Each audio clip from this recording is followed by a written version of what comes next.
15 months ago, I became an alcoholic through a different few factors in life that rocked me.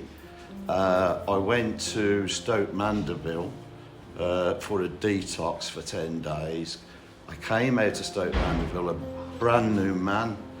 I lasted 8 months off the drink. Unfortunately, I went on holiday with my wife and my daughter and my grandson, and watching everyone around enjoying themselves, having drinks and eating, I succumbed to sneaking a bottle of drink from a supermarket and drinking it on the way back to the apartment so nobody would know. From that, it started again. So I was back on the drink for, it must have been 5 or 6 months. And with drink, you can feel it getting into your system on a slow basis. It doesn't hit you at once. It actually grows inside you. And then 4 weeks ago, I felt that I was just going downhill, because the first time I was in a wheelchair, they had to push me out to Stoke Mandeville, and that's where they carried me in, and I was in bed for 4 days, but recovered after the 10. But this time, I thought I need to nip this in the bud, because if I don't, I know I've probably got about 3 weeks left before I get to the original stage where I was at the beginning. So my wife and I discussed it, and the money we got to pay out, we had to remortgage the house to get the funds to come here. And they could get me. What was brilliant about Banbury Lodge was the fact that they went, you could get him in Monday, and this was like the Friday. So I came here on the last Monday, and when I got here, like everybody, you know, I was so scared about coming in to this place, and I was welcomed really so lovely, but then you've got to go through the paperwork. And the mind state that you're in at the time, you can't take it in. But I managed to get through that, and then they showed me my room. And what they do here is they give you a buddy, and the buddy then is with you and takes you round and looks after you, tells you where the tea and coffee is and the food. He'll take you round to where you room and tell you what happens in the room, show you out in the grounds, and then show you all the paperwork again. But you got to look. If you look round, there's so much paperwork on the walls, and it starts from there. And then you get up in the morning. But on the first 2 days, you're just in a daze. It's not a very nice time. But you have the medical side, so you'll go for your meds on a regular basis 4 times a day, and then you'll be able to start to come off it. You start to feel a little bit better.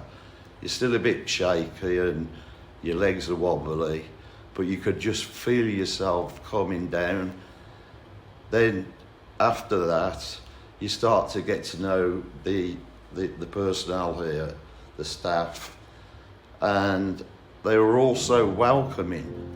It's like a big family, and it's all of a sudden you're chatting around the tables, and it's unbelievable, because you're listening to people that are exactly in the same position, but in different parts, like alcoholism, drug abuse, cocaine, methadone, all the ones you've heard about on the news. But the story between all of you is so similar.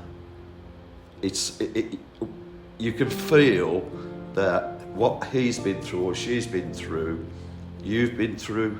So there's so much communication and talk about it all.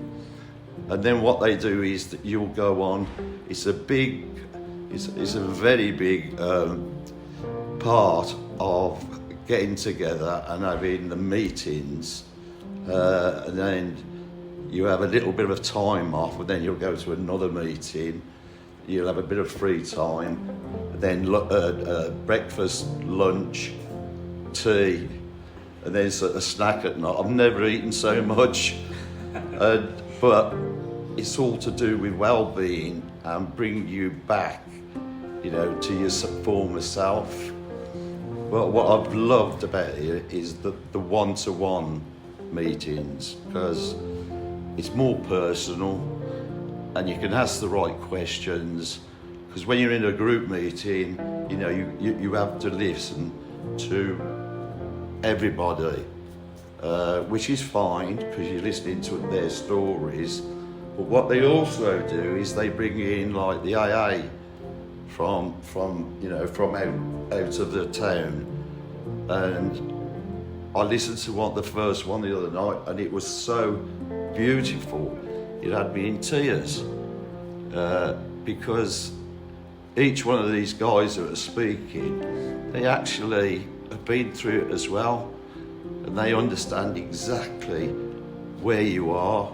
So the questions you can ask at the end after listening to their speech helps you so much, because we've always got questions, and the questions that they put to you as well are so relevant. And it sounds silly a little bit, but at the end of the meeting, you'll all get in a group, in a circle, and hold hands, and then you say a sort of prayer, and then at the end of the prayer, you all shake hands, or you roll them up and down, and then the meeting is over. But you come out of those and you feel so exhilarated. It is, it's so beautiful, and the rooms are perfect. They've all got ensuite. The food itself is, I've never tasted food like it from this type of place. And the actual guys, as you go along, you get so close to, and it's, it's like they've been your friends forever. And when you're coming into your end of your shift, you feel so sad because you don't want to leave them. And when they leave before you, you want to wish them all the best.